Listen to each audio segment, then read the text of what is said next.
새해가 밝았죠.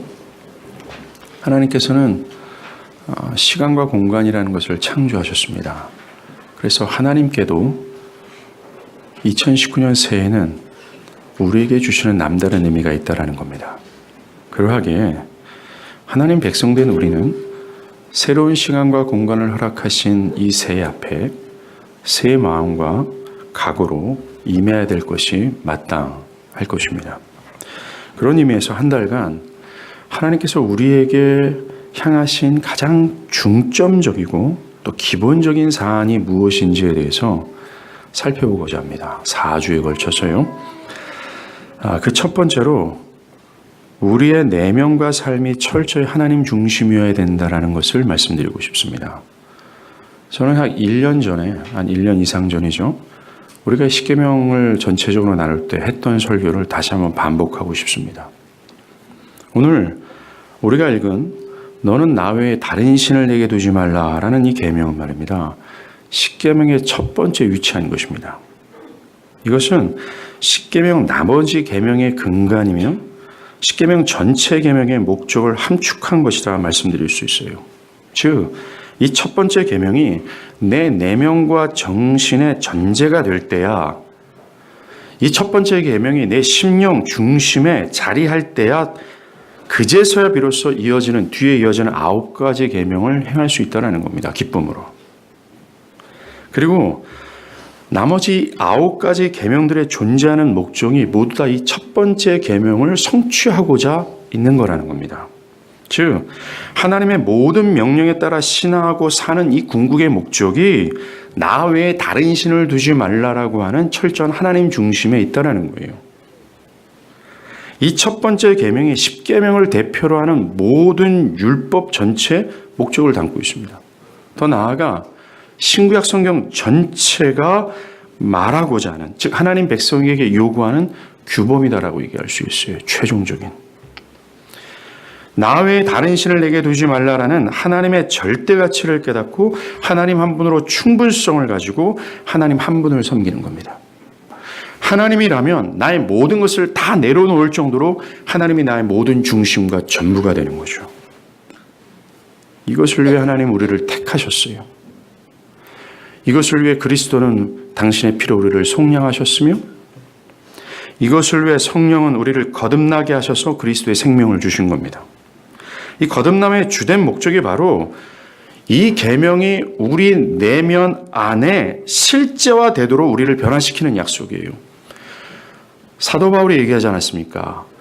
옛날에는 이 계명을 돌에 비석처럼 새겼지만 이제는 우리의 마음의 비석, 신비에 새겼다라고 얘기해요. 하나님께서 우리를 거듭나게 하심으로 말미암아 이 계명을 기꺼이 따르도록 그리고 그렇게 능히 할 수 있도록 성향과 의지를 심으신 겁니다. 그러하기에 새해를 맞이하는 하나님 백성된 우리는 신구약 전체가 아니요, 하나님께서 가장 핵심적으로 우리에게 요구하는 이 규범, 철저히 하나님 중심이 돼야 된다라는 거예요. 올 한 해가 오직 하나님만 두는 것이라는 겁니다. 구체적으로 볼게요.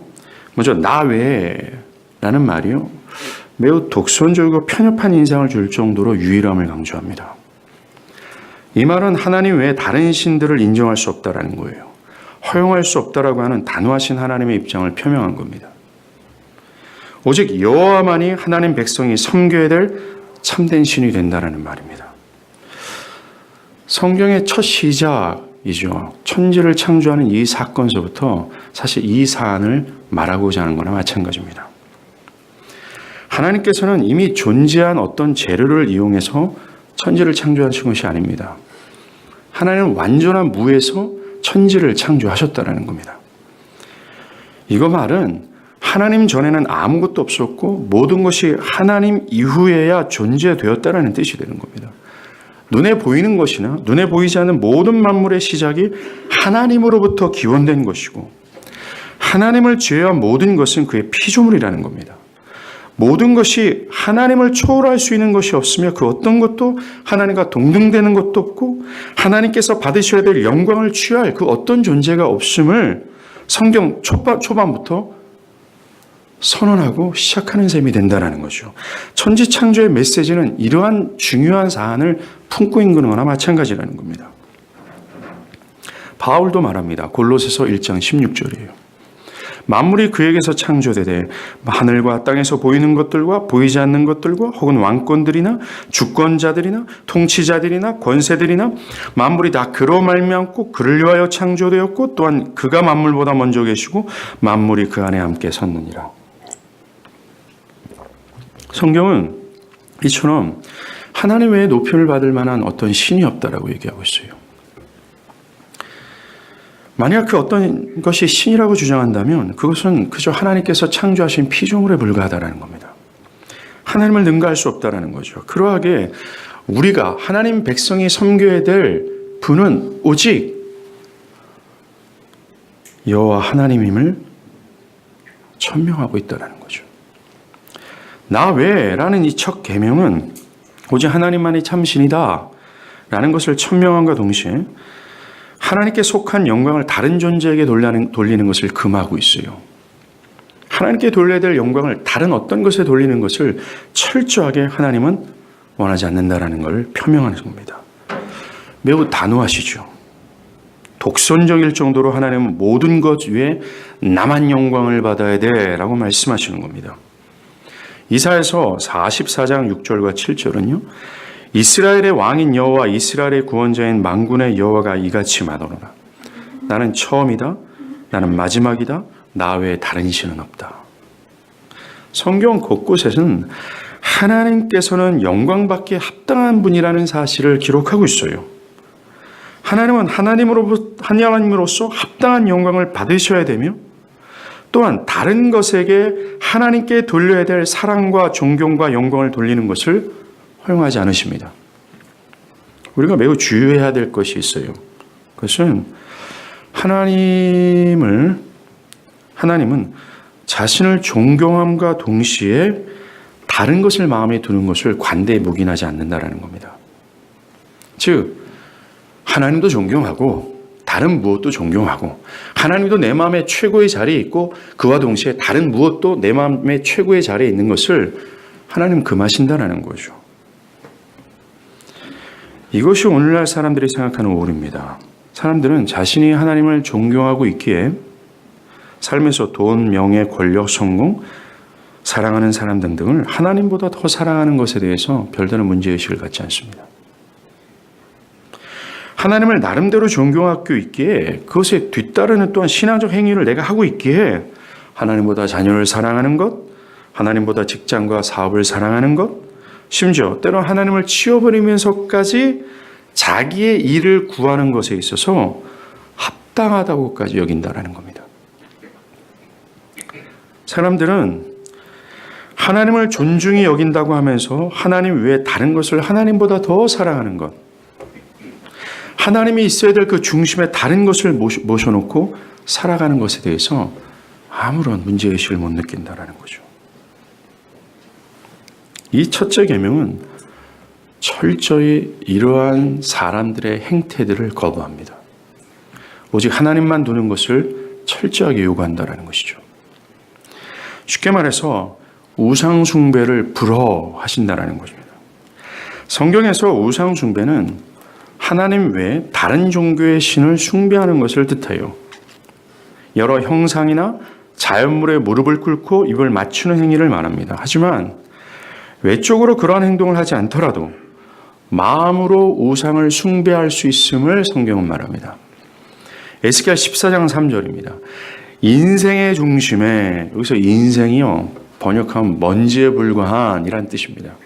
인생, 즉 아무것도 아닌 중심에 하나님 대신 다른 피조물을 드리는 것을 우상 숭배라고 정의하고 있다. 어떤 대상에 하나님께 돌려야 될 영예를 돌리는 것, 그의 정신의 대부분과 그의 마음과 애정을 쏟아붓는 것이 우상 숭배라고 얘기하고 있어요. 하나님보다 더 중요한 것, 자신의 인생의 중심이자 핵심이 되어서 그것을 잃으면 살 가치를 못 느낄 정도로 그것을 집착하는 것, 그게 바로 우상이라고 얘기합니다. 때론 그것이 사라질까 봐 두려워할 만큼 애착을 갖는 것, 하나님보다 그 어떤 것을 집착하는 것이죠. 또한 그것을 통해서 행복과 성공을 얻고자 하고 때로는 그것을 통해서 삶의 안정을 취하고자 하는 모든 것들을 우상이며 우상숭배라고 성경은 정의하고 있다는 겁니다. 정말 이 우상은요, 우리의 삶의 모든 것이 될 수 있습니다. 나 외에 다른 신을 두지 말라라고 하실 때 두지 말라야 될 다른 신이 뭐가 될까요? 그 뒤에 이어지는 구절이 답합니다. 4절과 5절이에요. 한번 볼까요? 너를 위하여 위로 하늘에 있는 것이나 아래로 땅에 있는 것이나 땅 아래 물속에 있는 것에 어떤 형상도 만들지 말며 그들에게 절하지 말며 그것들을 섬기지 말라. 다른 신들은, 즉 우상은 이 세상 공간 안에 모든 것이 될 수 있음을 얘기하고 있는 겁니다. 이 세상의 공간 속에 있는 것들 중 여러분이 하나님보다 그것을 중요하게 여기고 그것에 집착하고 그것이 사라질까 봐 두려워하며 그것을 통해 행복을 얻고자 혈안이 되었다면 그것이 다른 신이 되어버린 거죠. 나의 자녀나 나의 미래 계획, 나의 돈, 성공, 미래 계획 등등 하나님을 존중히 여긴다고 하면서 그것들을 하나님과 동등한 위치에 둔다면 그것이 다른 신이 되는 겁니다. 옛날 팔레스타인의 이방 민족들이 조그만 드라빔 목상을 휴대하고 가지면서 이 드라빔이 나에게 행복과 안전을 줄 거야 라고 생각했다면 오늘날의 사람들은 스마트폰을 가지고 다니면서 하나님께 드려야 될 시간과 마음을 다 쏟고 이것을 통해서 쾌락을 탐닉하고 있다는 거죠. 옛사람들은 아프로디테라는 미의 여신을 숭배하기 위해서 그 앞에서 향을 피우고 그 형상에 입을 맞추고 있지만 오늘날 사람들은 그들의 외모에 지나치게 집착한 나머지 우울증에 걸리거나 열등감과 불필요한 돈을 쏟아붓고 있다는 겁니다. 또 옛사람들은 번영의 신 바알을 섬기고자 그 앞에서 향을 피우고 있지만 사람들은 돈과 권력과 번영을 추구하고자 돈 앞에서 향을 피우면서 자신을 드리고 있다는 거예요. 그것이 없어지면 삶의 의미가 없어지는 것 같고 그것에 집착하는 겁니다. 정말로 사람들은 아테네 신전 앞에서 바울이 설교했잖아요. 너희들이 알지 못하는 신을 섬긴다라고 얘기하잖아요. 예. 오늘날 사람들은 내가 알지 못하는 수많은 신들을 섬기고 있다는 것이 현실이에요. 우리가 꼭 알아야 될 것은 우상 숭배의 기저에는 자기 숭배가 깔려 있다는 겁니다. 즉 우상을 숭배하는 목적이 다 자기 유익과 안녕을 추구하고자 우상을 섬긴다라는 거예요. 사람들은 자신의 영예와 유익이 되는 것이라면 기독교의 하나님이든 우리가 살펴본 이 세상이 그 어떤 것이라도 능히 섬길 의사가 있어요. 그것이 도덕성이 뛰어나든 그렇지 않든 자신을 강화시키고 자신의 자아를 고양시키는 것이라면 상관없이 섬긴다는 겁니다. 또한 자신의 의가 더욱 강화되는 견해와 생각이라면 거침없이 택하여 마음에 드립니다. 이렇듯 사람들이 우상을 섬기는 기저에는 자기 숭배, 자기가 영화롭게 되기 위해서 이 사상이 깔려 있는 겁니다. 자기 숭배를 위해서 하나님의 뜻을 어기는 결정을 내릴 때마다 우리는 살아계신 하나님 앞에 우상을 두는 거나 마찬가지가 되는 겁니다. 얼마나 많은 사람들이 자기를 숭배하고자 자기 시간, 자기 물질, 자기 것을 확보하고자 혈안이 되어버린지 몰라요. 현재 교회 안에서는 자기 시간과 여가를 확보하고자 주께서 정하신 시간을 등한시하는 형태가 자행됩니다. 물질은 또 어떻습니까? 교회와 하나님 나라를 위해 자신의 물질을 드리는 것을 매우 교묘한 변명으로 거둬들이고 있습니다. 그리고 내 사랑하는 자녀, 아내, 남편, 부모, 이 사랑하는 사람들을 섬긴다는 핑계로 하나님보다 그것들을 사랑하고 있지는 않냐 이런 겁니다. 이것의 기저에는 자아 숭배가 끼어 있는 거죠. 그것을 위해 사람들은 기꺼이 하나님의 뜻을 버리고 자기 숭배를 위해서 얼마나 많은 사람들이 하나님의 법이 아닌 자기 견해를 주장하면서 자기를 영화롭게 하기 위해서 그 다른 신들을 섬기고 있는지 모른다는 거죠. 사랑하는 여러분, 사람들이 다른 신을 섬길 때, 교회 안에서 자기를 숭배할 때 나름대로 합당한 견해를 그들은 갖고 있습니다. 그래서 비록 하나님의 성경의 말씀과 다른 입장을 있다 할지라도 그들은 자신의 견해를 주장하면서 다른 신들을 섬기고 있는 거죠.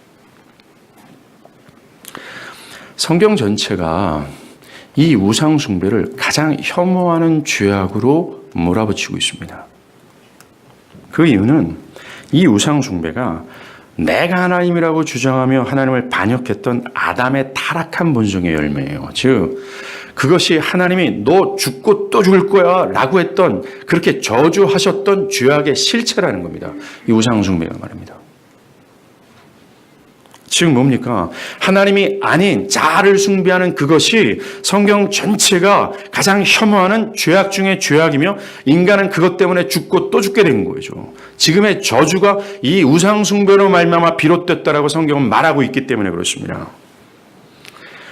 하나님은 오늘 본문 3절에 너는 나 외에 라고 말하면서 너라고 하는 우리 중심을 겨냥하고 있어요. 우상 숭배를 하지 말아야 될, 하나님 중심을 꼭 실현해야 될 대상이 바로 너라고 하는 나라는 걸 기억해야 된다는 겁니다. 특별히 우상 숭배를 하는 것을 돌이켜야 될 인물이 바로 나라는 사실을 하나님은 지적하고 있는 거예요. 우리가 나 외에 다른 신을 내게 두지 말라, 이 말씀을 따르기 위해서 필요한 것이 뭔지 아십니까? 바로 너라고 했던 나의 자아의 중심적, 자기 중심적 자아가 하나님 앞에서 산산이 부서지는 거예요. 나의 중심적 자아가 돌이켜야 된다는 겁니다. 안 그러면 불가능하다라고 얘기하고 있어요.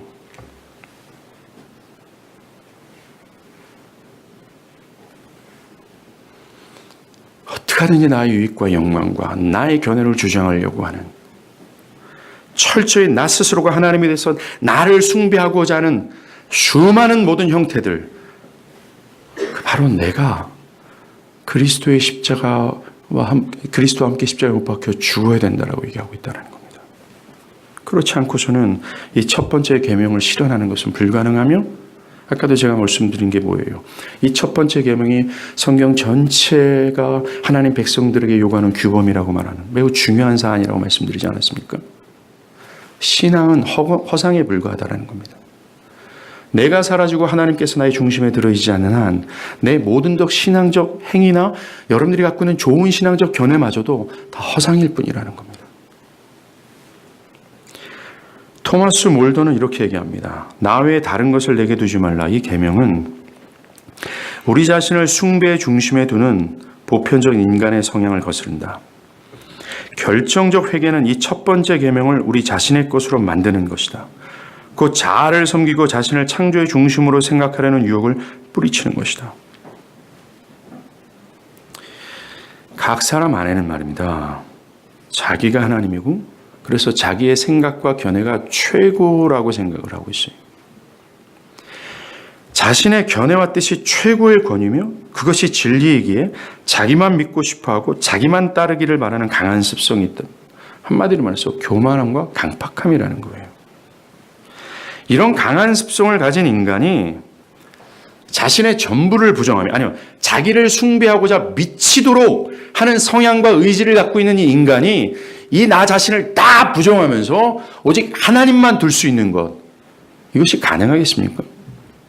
나의 영광과 유익만을 추구하고자 그런 의지만 갖고 있는, 오직 나만을 높임받기를 바라는 인간의 습성에서 그것을 부인하고 어찌 나 외에 다른 신, 하나님만을 두고 하나님 중심적인 삶을 살아갈 수 있겠냐라는 거예요. 불가능하다라는 겁니다. 그래서 하나님이 성령으로 우리를 거듭나게 하셔야 된다라는 거예요. 우리가 5주 동안 들었던 것처럼 말입니다.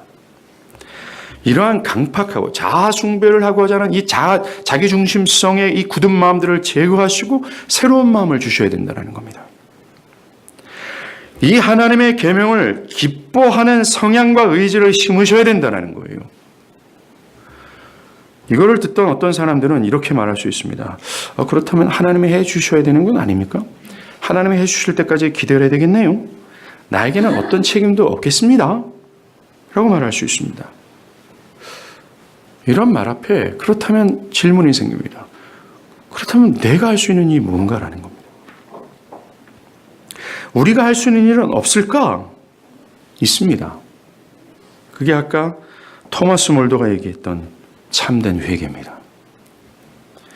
이런 나 중심성과 나를 고집하는 것과 나라는 우상 숭배를 하고자 했던 나의 상태를 인정하고 회개하는 거죠. 그리고 그것으로부터 행복과 안정을 찾으려 했던 여러 우상들, 그리고 그것이 없이는 살 기쁨이 사라질 정도로 집착하는 것으로부터 돌이키는 겁니다. 그리고 그것을 하나님께 맡기는 거죠. 참됨의, 즉 전적으로 자기를 부정하는 길입니다. 나의 밑바닥에 이르는 모든 기조서부터 겉표면과 나의 모든 삶의 영역과 여러분들이 가지고 있는 의지와 모든 삶의 방향성 모두를 다 하나님께 내려놓는 겁니다. 이것이 여러분들의 몫이라는 겁니다. 그리고 기억해야 될 것은 이 계명으로 실제적으로 돌이키는 이 참된 회개는 일회적인 사건이 아니라 여러분들이 평생 죽을 때까지 계속해서 지속되어야 될 사안이라는 겁니다. 평생 지속해서 우리는 참된 회개를 하고 또 하는 인생을 살아가야 되는 것이 하나님의 백성인데 why? 우리는 잠시라도 가만히 있으면 자아 숭배를 하고자 하는 마음이 오토매틱하게 올라오는 동물이기 때문에 그래요. 우리는 여전히 죄성이라는 육체의 옷을 입고 있는 한 이 자아 숭배는 절대로 자유할 수 없어요. 하나님의 은혜에 잠시 돌이키는 한, 하나님의 은혜에서 조금만 벗어나면 우리는 자아 숭배를 하는 본성과 의지를 그러니까 다시 올라오는 그러한 성질의 존재이기 때문에 그렇습니다. 하나님 외에 다른 것을 마음에 두지 않는 것은 참된 돌이킴이 없이는 불가능한 사안이에요. 그러하기에 이 계명은 참된 회개를 한 사람들에게만 명령된 겁니다. 그러한 자들에게만 제한해서 명령한 거예요. 왜냐하면 그들만 이 명령을 따를 수 있기 때문에 그렇습니다. 이 명령을 오늘 본문의 창세기 20장에, 출애굽기 20장에 이 명령을 하나님께서 누구에게 하신 겁니까? 출애굽한 이스라엘 백성들이에요. 애굽에서 노예로 있었던 이들이 어린 양의 피와 하나님의 주권적인 은혜로 구원을 받았어요. 그래서 하나님이 그들의 하나님이 되고 그들이 하나님의 백성이 된 이 사람들에게 하나님은 이 명령을 제한적으로 명령하신 겁니다. 지금으로서 누굴까요? 누구에게 하나님은 이 말씀을 요구하는 걸까요? 그리스도의 구속을 받은 교회입니다. 그래서 나 같은 죄인을 살리신 그 그리스도의 은혜에 소름 끼치도록 전율했던 자들이에요. 참된 회개와 믿음을 소유한 자들입니다. 이들에게 이 계명은 주어졌고 또한 그들에게만 이 율법은 즐거움이 되는 겁니다. 그러하기에 이 명령을 수행하기 전에 이 명령을 따르기 전에 우리에게 요구되는 것은 첫 번째입니다. 참된 회개와 믿음이라는 거예요. 그리고 참된 회개와 믿음이 있다 할지라도 지속해서 참된 믿음과 회개를 하는 일상의 반복들이 있어야 된다는 겁니다. 여러분이 회개하고 참된 믿음을 소유한 자라면, 진짜 하나님께 속해 있는 자라면 이 명령은 여러분들에게 속해져 있고 또한 여러분 또한 이 명령을 따르기를 바라는 마음과 심령이 있을 거라 저는 믿습니다. 이 첫 번째 계명이 주는 또 하나의 메시지가 있습니다. 이것은 오직 하나님의 뜻만이 그의 백성 가운데 최고의 자리를 차지하고 완전한 권위를 행사하도록 해야 된다는 겁니다. 이 모든 하나님의 완전한 권위이신 하나님의 뜻 앞에 나의 견해나 내가 가지고 있는 시대적 정신, 이 모든 것들이 왁스처럼 녹아져야 된다라고 얘기하고 있어요. 개인적이고 주관적인 것에 해당하는 모든 것이 그 앞에서는 부인당해야 된다라고 말합니다. 하나님께서는 그래 너희가 그리스도의 피로 이제 속량 받았으니까 이제 너희는 완전 자유해. 그러니까 너희 생각하는 대로 너희 견해에 따라 한번 신앙생활 해봐. 나는 너희를 가만히 내둘 테니까 자유로운 방법으로 자유롭게 나를 섬기든지 아니면 자유로운 방법과 너희 견해대로 마음껏 한번 살아봐. 이렇게 하지 않았습니다. 도리어 주님은 요한복음 14장에 너희가 나를 사랑하면, 이 말은 쭉 강해하면 너희가 성령으로 거듭난 하나님 백성이라면 이란 뜻입니다.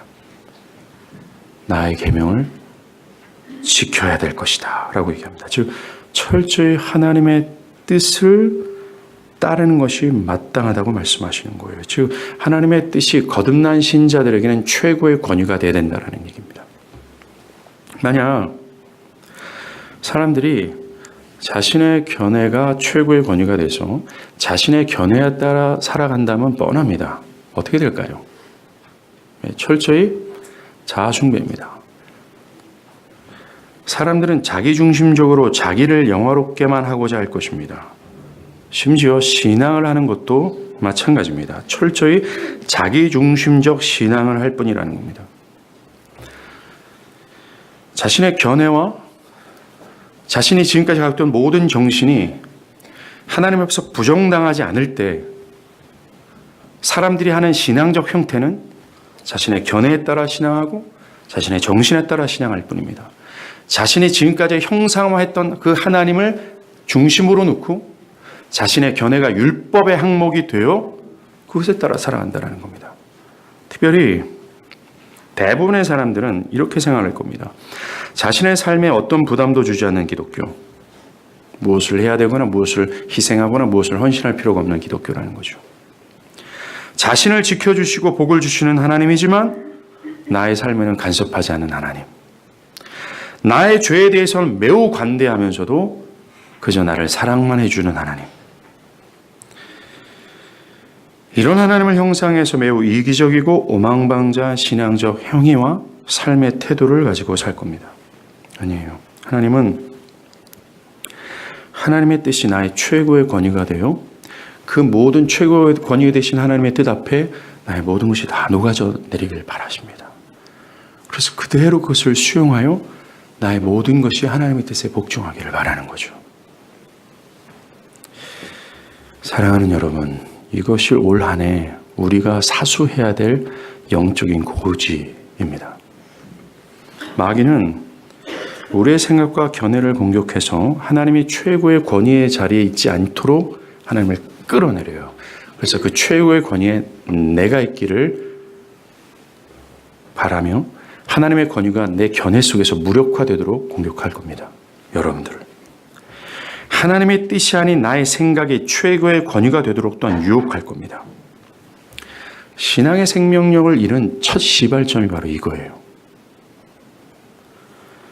기쁨이 아니라 불만이 올라오고 순종이 아니라 저항이 올라오는 이 첫 시발점이 마귀의 공격으로 나의 최고의 권위가 하나님이 돼야 되는데 하나님이 없어져 버리고 내가 있을 때 우리의 모든 영적인 생명력은 시들어지고 무력화되는 겁니다.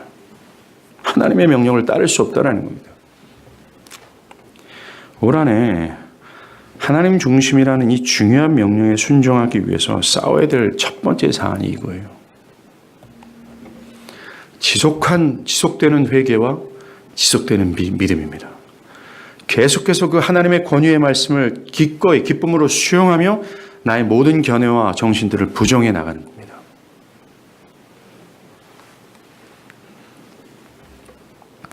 우리가 올 한 해 이 사안을 두고 힘써 싸워야 될 이유는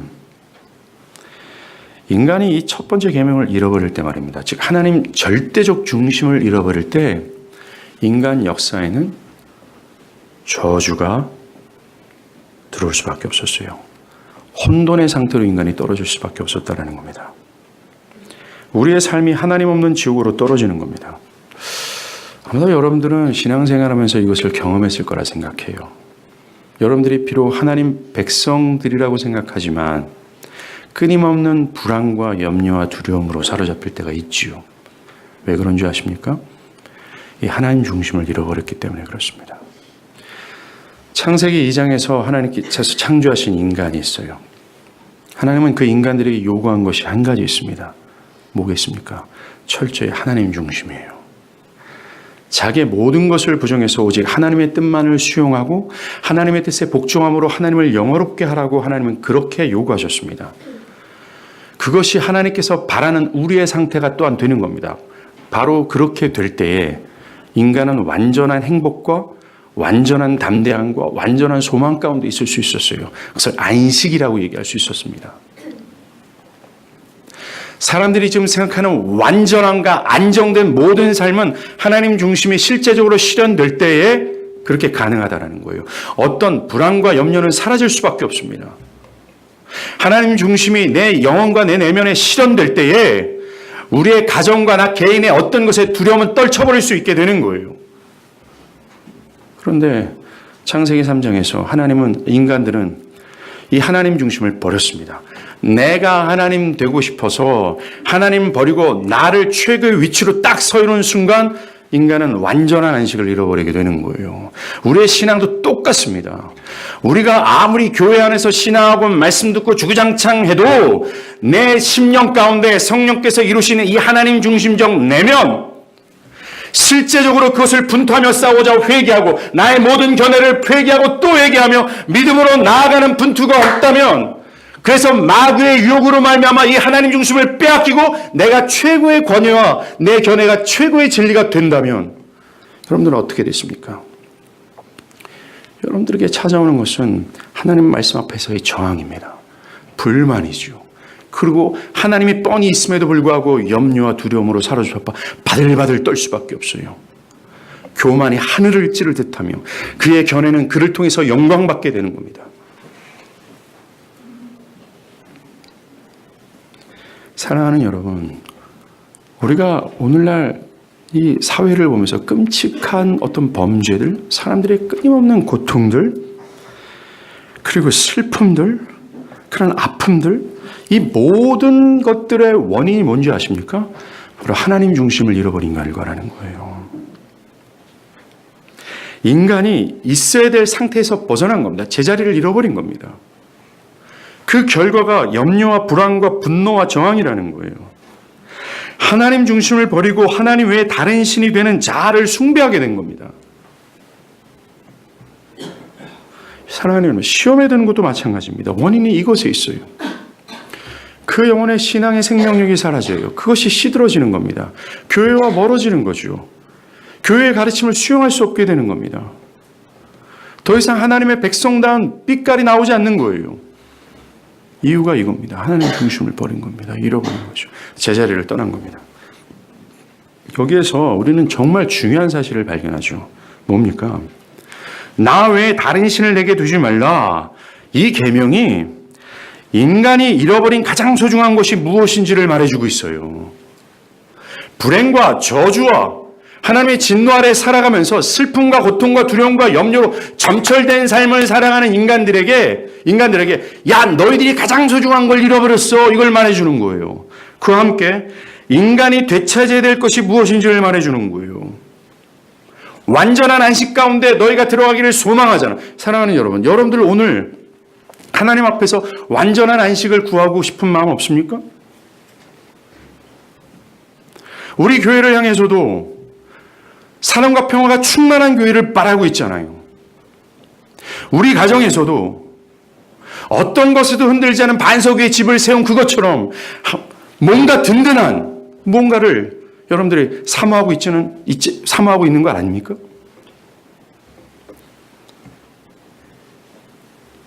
그 완전한 안식과 완전한 행복을 이루기 위해서 필요한 것이 무언가를 하나님 말씀해 주는 거예요. 이 계명이.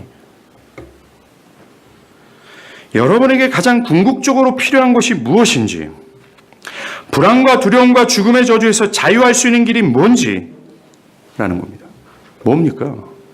바로 하나님이라는 거예요. 우리가 송구영 씨 예배 때 말씀 듣지 않았습니까? 하나님 없이 하는 모든 것들은 의미가 없더라고요. 우상숭배일 뿐이라고 얘기하는 겁니다. 첫 번째 계명이 말하는 철저한 하나님 중심이라는 겁니다. 하나님의 탁월함을 깨닫고 오직 하나님의 뜻만이 나의 최고의 권위가 되는 거예요.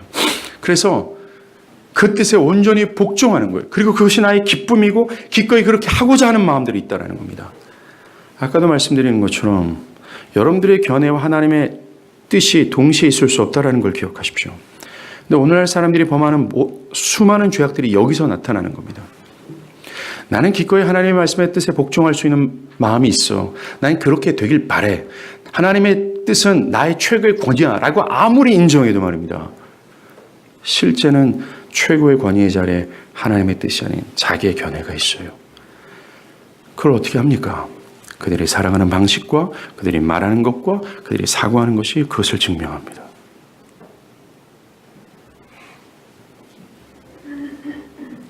하나님의 뜻을 온전히 복종함으로 그것이 기쁨이 되고 나의 온 마음을 다해 하나님을 사랑하는 겁니다. 저는 여러분들에게 현재 완료형으로 말씀드리는 것이 아닙니다. 여러분들이 현재 온 마음 다해 하나님을 사랑하지 않는다 할지라도 하나님께서 시간을 허락하셨어요. 이건 굉장한 의미가 있는 겁니다. 우리는 시간 속에서 지금보다 더 하나님을 사랑하고자 분투해야 되며 여러분들이 하나님의 백성이라면 하나님은 여러분들을 지금보다 더 하나님을 사랑할 수 있는 자들로 변화시켜 갈 겁니다. 하나님이 야곱과 같은 자를 인생을 끌고 다니시면서 더욱 하나님을 의존하고 더욱 하나님 중심적 사람으로 만드시는 것처럼 시간 속에서 하나님 우리를 그렇게 빚어낼 거예요. 이 소망함을 품고 말씀드립니다. 철저히 하나님 중심이 되길 바랍니다. 하나님 외에 다른 신을 내게 두지 말라. 이 계명은 정말 우리에게 천지가 개벽할 개혁을 요구하는 거나 마찬가지입니다. 생각해 보세요. 나만 사랑하고 내 유익과 영광만을 구하고자 오직 나를 숭배하며 나의 견해가 철저히 진리라고 믿고 이것을 주장하는 인간들에게 나 외에 다른 신을 두지 마. 즉 너 섬기지 말고 오직 나만 섬겨. 이건 미친 소리처럼 들릴 수밖에 없어요. 그러나 사랑하는 여러분, 이것이 신앙이라는 걸 기억하십시오. 오직 하나님의 뜻에 기꺼이 복종하는 이러한 요구는 나의 영혼의 개혁을 요구하는 거나 마찬가지입니다. 만약 여러분의 심령이 이 첫 번째 계명이 심겨지지 않았다면 뭡니까? 모든 것이 하나님 중심이며 하나님의 뜻이 최고의 권위로서 그 뜻이라면 나의 모든 것을 부정하며 그것을 수용하고 기꺼이 따라가야 된다라는, 또는 이것이 실제화되는 것이 아니라면, 첫 계명이 내 중심에 심겨지지 않았다면 이 시간 성령께서 내 영혼을 개혁시켜달라고 기도해야 되는 거예요. 왜냐하면 현재 여러분은 하나님의 저주와 분노 아래서 지옥으로 달려가고 있기 때문에 그렇습니다. 아무런 의미가 없고 무가치한 삶을 살고 있기 때문에 그래요. 이 첫 번째 계명으로 돌이키라는 얘기입니다. 만약 여러분이 하나님 외에 다른 사람이나 돈이나 자녀나 성공이나 미래의 계획이나 여러분의 견해 등등을 마음에 두고 있다면 여러분은 탐욕이 역사하는 내면을 소유하고 있을 겁니다. 그 결과가 뭔지 아세요? 혼돈, 불안, 절망, 항상 전전긍긍하게 될 겁니다. 열등감에 사로잡혀 있거나 조그만 일에도 자존심이 상해하거나 많은 것을 가졌음에도 남을 부러워하는 상태 속에 있을 수밖에 없어요. 정말 지옥에 살고 있게 될 겁니다. 하나님 없는 것이 지옥이잖아요. 하나님 있는 곳이 하나님 나라 천국인 것처럼. 오늘 이 첫 번째 계명은 그런 것에서 돌이켜 일대 대개혁을 요구하는 것입니다. 진정한 삶으로 돌이키라는 개혁을 요구하는 거예요. 본래 여러분이 있어야 될 자리로 돌아가라는 겁니다. 또한 하나님께서 본래 창조하신 인간에게 주셨던 완전한 안식과 행복 있잖아요. 그것을 주시고자 하나님 우리에게 요구하시는 겁니다. 진짜 행복하라고, 참된 기쁨을 맛보라고 하나님께서는 우리에게 이것을 요구하는 거나 마찬가지라는 겁니다.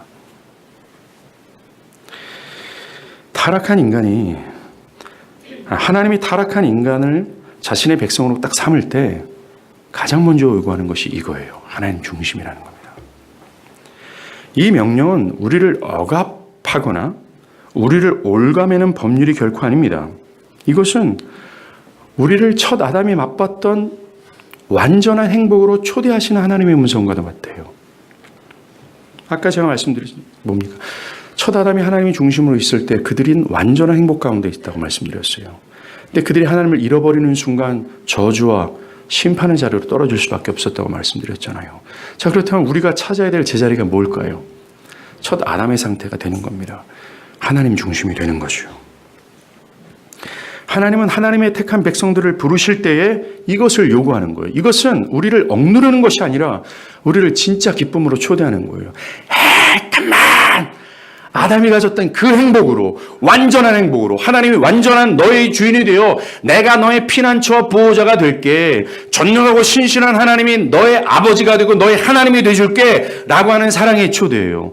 네가 더 이상 하나님이 아니라 내가 하나님이 될게 라고 말하는 겁니다. 이게 너 외에 다른 신을 내게 두지 말라라고 하는 하나님의 명령이에요.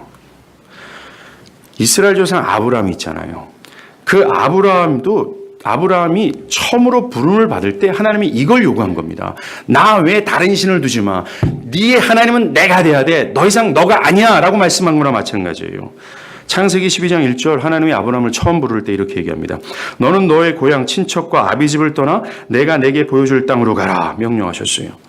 하나님은 아브라함이 그동안 의지했던 모든 것들 있잖아요. 그것을 다 버리라고 얘기하는 겁니다. 아브라함의 과거와 현재의 미래를 다 버리라고 얘기하고 있어요. 그리고 내가 너의 현재와 미래가 될게 라고 말하는 겁니다. 어떻게 해요? 그가 살아갈 곳조차도 그가 결정하는 것이 아니라 하나님이 결정한다고 말씀하세요. 그의 과거와 현재와 미래를 다 버리라고 얘기하는 겁니다. 그의 의견이나 그의 견해가 중요하지 않게 된 거예요. 이제부터 중요한 건 하나님의 지시, 명령이 되는 겁니다. 하나님이 아브라함의 절대적인 주인이 되겠다라고 얘기하는 거예요. 그렇습니다. 아브라함이 하나님의 은혜로 들어오기 위해서, 하나님이 아담에게 주셨던 완전한 행복과 안식으로 들어가기 위해서는 이 명령에 순종했어야 되는 겁니다. 오늘 첫 주일 예배 때 하나님이 여러분들에게 하나님의 주시는 완전한 행복과 안식으로 초대하기 위해서 우리에게 이 명령을 던지는 거예요.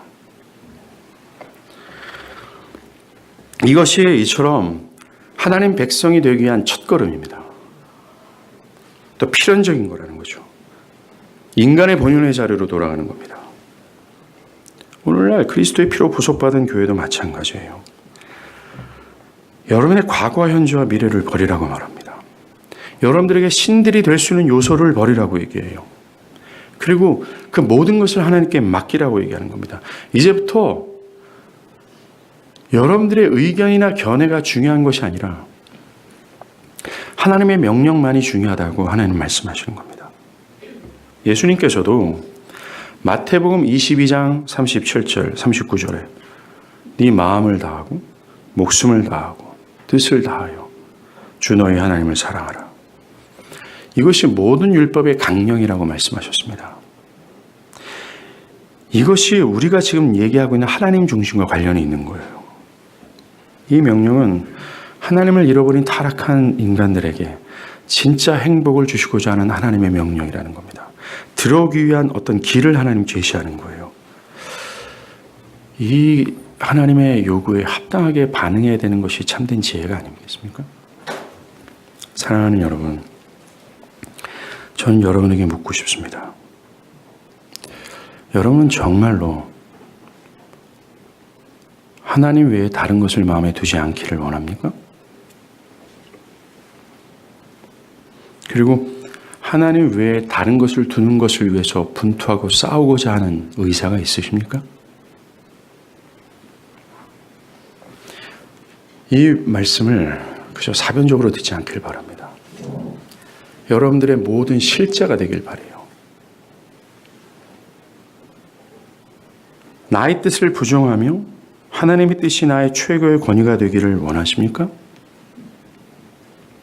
그래서 하나님이 요구하시는 하나님 중심적 내면과 삶을 사모합니까? 그저 이것이 정신적인 세계만이 아니라 그것이 그냥 나도 그렇게 긍정해, 나도 그래서 옳다고 해야 돼, 동의만 하는 것이 아니라 그것을 넘어 여러분의 시간과 물질과 최종적으로는 생명을 다해 하나님을 한 분을 진정으로 존중히 여기기를 원하냐라는 거예요. 정말 하나님이라면 나의 모든 것을 부정하면서 내가 지금까지 추구했던 헛된 것을 뒤로 할 수 있습니까? 올 한 해 여러분들의 신앙과 삶의 푯대가 이것으로 세워지길 바랍니다. 하나님 중심이라는 거예요. 하나님 외에 다른 것을 두지 않는 겁니다. 바라기는 기꺼이 명령에 순종하는 저와 여러분이 되길 바라요. 그것은 하나님께서 우리에게 1차적으로 원하시는 개혁이에요. 변화입니다. 이 개혁과 변화가 없이는 불가능합니다. 이 첫 번째 계명이 내 마음에 심겨져서 그것으로 말미암아 내 영혼이 변화되는 이것이 없다면 우리가 하는 모든 신앙적 행위 있잖아요. 말들 있잖아요. 생각들 있잖아요. 어떤 좋은 철학과 좋은 견해들 있잖아요. 모두 허상입니다. 제가 설교 초반에 말씀드린 것처럼 이 첫 번째 계명이 모든 것의 근간이 돼요. 뿌리라는 겁니다. 뿌리가 없는 나무는 죽고 말아요. 예, 맞습니다. 여러분들에게 이 뿌리가 있습니까?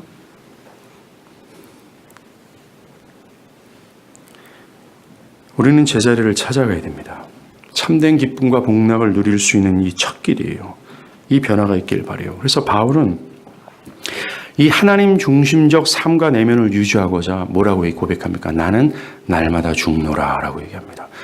그도 끊임없이 자아숭배가 꿈틀거리고 올라왔던 사람이었었어요. 모든 이 아시아의 교회 전체가 사도 바울을 손가락으로 저 거짓말장이 아니야. 저거는 글은 잘 쓰지만 말은 해. 전 근본도 없는 목사야. 저거는 우리한테 말해놓고 자기는 실천도 안 하는 그런 목사야. 라고 손가락질할 때 그의 강함이 막 끌어오르고 있었던 그런 순간에 그 자아를 내세우고 자아를 주장하고 자아를 고집하고 자아를 숭배하고자 하는 유혹 속에서 그는 날마다 그런 유혹 속에서 그는 뭐라고 그랬어요? 나는 날마다 죽노라 라고 얘기하는 겁니다. 나는 날마다 개혁한다라고 얘기하는 겁니다. 금요 기도에서 언급한 것처럼 시냇가에 심겨진 나무가 시절을 따라 과실을 맺죠. 잎이 항상 푸르러요. 주변에 극심한 가뭄이 있고 다 죽어나가는 그런 상황 가운데서도 시냇가에 뿌리를 내리고 있는 그 나무는 생존하며 그 나무의 자태를 여전히 드러냅니다. 우리도 시냇가에 심기운 나무와 같이 되지 않아야 되겠습니까? 그렇게 할 수 있는 이유는 하나입니다. 시냇가에 심은 나무가 시냇가에 뿌리를 내린 것처럼 우리는 하나님 중심이라는 이 첫 번째 계명에 뿌리를 내리고 있는 거예요. 그럴 때 여러분들의 요동치는 자아숭배 유혹에서 여러분들 그것을 뿌리치고 하나님 중심적 삶과 내면을 유지할 수 있게 되는 겁니다. 사랑하는 여러분, 날마다 죽으십시오. 날마다 죽으십시오. 그래서 날마다 죽는다는 것은 한 번 죽은 다음에 모든 것이 해결된다라고 얘기하는 것이 아닙니다. 1시간 뒤에 우리는 우리 자아숭배에 휩싸일 수 있는 인간이라는 것을 그렇게 연약하고 자아숭배에 완전히 길들여진 이 육체를 입고 있다는 사실을 우리가 기억하고 올 한 해 날마다 죽는 저와 여러분이 되길 바라요. 한 가지 팁을 드립니다. 이것을 위해서 필요한 건 시편 기자가 가르쳐 준 거죠. 여호와의 율법을 주야로 묵상하는 겁니다. 여호와의 율법을 주야로 묵상한다는 것은 그저 성경을 읽어 내려가는 것을 의미하는 게 아닙니다. 오늘 할당한 맥체인 4장을 읽어 내려가는 것을 의미하는 것이 아니에요. 누군가가 만드는 큐티책을 1장, 2장 읽어 내려가는 것도 아닙니다. 여호와의 율법을 주야로 묵상한다는 것에 가장 주안점 묵상이 있어요. 즉, 이 내가 읽은 구절이나 단락이나 한 장에서 계시되는 하나님의 영광을 내가 볼 때까지 끊임없이 기다리고 그것을 곱씹는 겁니다.